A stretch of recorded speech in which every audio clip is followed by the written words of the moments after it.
The Subcommittee on Workforce Protections will come to order. I note that a quorum is present. Without objection, the chair is authorized to call recess at any time. Today, the committee convenes to examine an issue that affects millions of hardworking Americans, especially those in our restaurants, bars, hotels, tipped workers. These workers are the face of the American economy, linking our citizens with the goods and services on which their lives depend.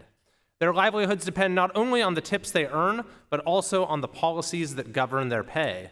Unfortunately, a misguided Biden-Harris administration rule is putting their jobs and wages at risk.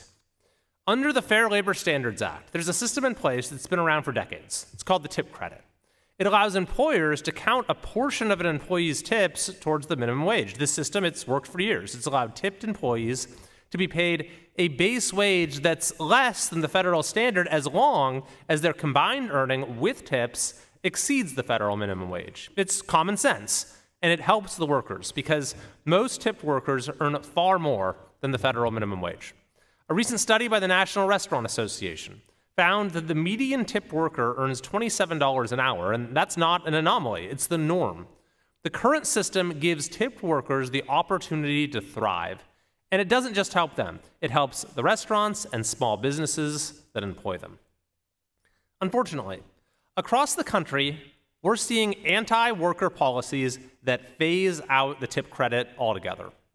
In Seattle, for instance, raising the base wage for tipped employees led to job losses. One Seattle-based restaurant server said, "We need to have some balance here because right now we're losing jobs, we're losing hours, we're losing tipped income, and it's not good." I'm grateful to have that worker here today to testify.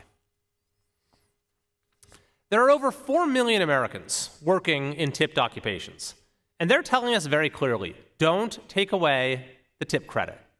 In a recent survey, 90% of tipped employees said they prefer the current system, and 87% are afraid that if their employers are forced to pay a higher base wage without counting tips, their earnings will go down.